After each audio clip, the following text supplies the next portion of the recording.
Rebecca, you said you have a question about structuring my one-on-one higher level offerings and packages. Perfect. What have you got? Yeah, thank you so much for your time. I just took your business model webinar and found it super helpful. Oh, great. I'm just diving into more of your content as well. So, yeah, I'm a creative writing coach and I teach group classes and I also do one-on-one work with poets and creative nonfiction writers, usually who are struggling with fear, overwhelm, confusion, and they're trying to kind of take their rough drafts and turn them into finished pieces. So, what I'm kind of struggling with is I feel like I have some good pink spoons. I have sort of like the top and the maybe upper portion of my marketing funnel pretty fleshed out.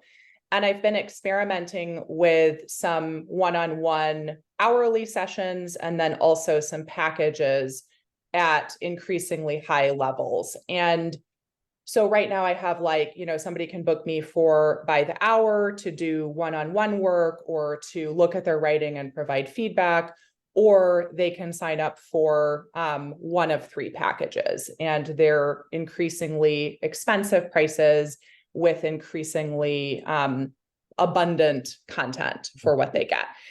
And I'm feeling like it's sort of becoming too much, or like it's not simple for me. That realization from your webinar that it should feel simple really Yeah. hit home, because it does not feel simple to me. It feels very sort of cluttered and confusing and chaotic. And I'm getting a lot of folks that want to work one-on-one with me, but I feel like they're usually clustering to the lower cost packages or hourly sessions. And so I'm curious about how can I streamline this so it feels better for me?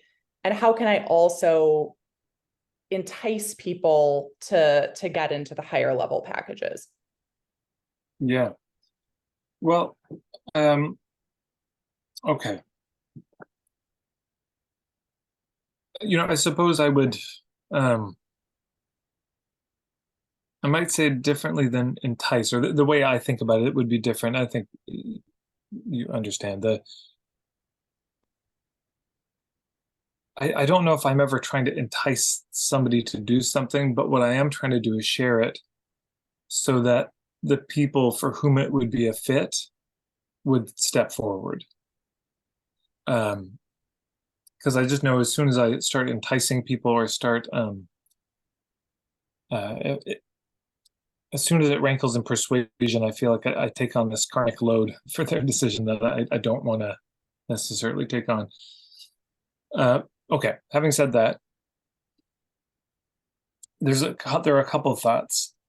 One is in terms of the one-on-one, hour here, hour there sessions, you only have so much time. And so part of what can happen is you just wait until you get those filled up and you have a bit of a waiting list. And somebody says, I'd like to work with you. And you say, well, those spots are full right now. That's all there is. And the only other spots I have are these packages. So you could set like my one-on-one are available on these days, but these days are set aside for maybe these larger packages. So you can just start to reduce the number available of the one-on-one so that those do sell out. And I only do this many of those a month. That's one option. I suppose another option could be that you can have some more active outreach to the people who've already done the one-on-one. And you could reach out to them directly and say, look, I don't know if it's a fit, but I do have these more in-depth deep dives. Here's the info on it. If you're interested. And I only have so many of them. This is the reality of the just genuine scarcity of the situation, if there is that. And the time sensitivity, I've decided I'm going to do one a week for the next year, two a week, but let's say it's 1 week for the next year. So that means I've got about 50 of these, or 45 if I'm taking holidays. And I'd like to fill my calendar for the year with these. So if you're interested in this, I'm giving you first dibs. Sometimes it's, we say, why don't people sign up for these? But it's because it's sitting static on our website as an option versus, how often do we actively email our list about them or email the people who've already bought something smaller who might be positively predisposed. And just a general tactic I'd recommend, this will sound too easy, is if you've been in business a while, you've worked with a lot of people, and you've got a decent memory, you can sit down and just go through your client list, people who've already paid you, and you just think, who do I want to work with? Who are the ones that would really light me up, that would bring up I love this person's work. I'd love to help them with their writing. And you can reach out to them one-on-one first. And you just say, look, I loved working with you on this thing. And I've got a series of these longer things, no pressure. I don't know if it's a fit money or time wise or inclination wise, but when I thought about working with you, I got excited and I just want to give you first dibs, no pressure at all, no hard feelings if it's not a fit. And you can just start to open these conversations one-on-one. That one-on-one outreach is absolutely the most effective thing you can do. We get so locked in, produce content and Facebook ads and even mass emails. But that one-on-one will get you results faster than anything. And by the way, the results that might get you faster is just clarity that nobody wants this offer, which then may be feedback on the offer. It's like, wow, nobody wanted this. Okay. And then you can do what I got from my colleague, Rebecca Tracy. I mean, you can just email people and say, I noticed, I reached out to a bunch of people and nobody seemed to be interested. And I don't know why. To me, this seems so great. Like, I'd love your feedback. If you really can't figure out what it is that's missing, just ask. And there'll often be a few people who can tell you at least a piece, and then you can hone the offer, which also takes us a step further back, because sometimes we design an offer before really knowing if there's a demand.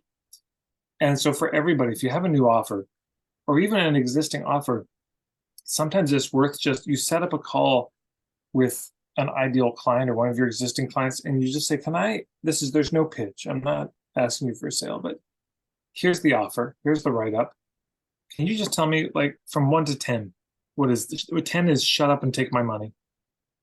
And 1 is, that's neat. Good for you. Good for you. That's a 1. And you ask them to give you the honest feedback of what is this? And if the feedback is less than an 8, the offer itself needs reworking, not the marketing. But if the response is, oh my God, that's amazing, that's incredible. Okay, now you have something. And if it's not a 10, it's always worth asking people, what would it take for this to be a 10? Oh, different timing. If childcare was involved, if it was in person, if it was not in person, if it was longer, if it was shorter, if it cost $100 less, if it included XYZ, then suddenly it's worth it. So, and a resource for all of you that's free. This came from a book by Tom Poland called Leadsology, which I recommend getting. But if you go to marketingforhippies.com/value slider or value-slider, somebody will find it. If you find it, post it in the chat. That's on my website, or you can just search on my website, value slider, SLIDER. And it's a way to evaluate your own offers on a series of 14 parameters. And you start to see where your offer is strong and where it's weak. Because no offer is universally strong or weak, but it's good to have a reality check of where it is. And on that same page, there's also, what is it? You got, there's a bunch of text, but there's also a couple of videos of me talking people through, so you'll get a sense. So I won't belabor the point here, but that's my initial thought. Rebecca, any pushback, questions, wonderings? Yeah, no, that's super helpful, especially I sort of had an aha and like facepalm moment, because I haven't actually emailed my list almost at all, letting them know that these offerings exist, let alone doing one-on-one outreach. So that is a great place to start. Good place to start. Idea for getting the targeted feedback from ideal clients as well. So what I would do is I would first make the list. If you have that kind of memory with your clients, make a list of the ones you really want and give them first dibs. And you say, I'm about to email my whole list.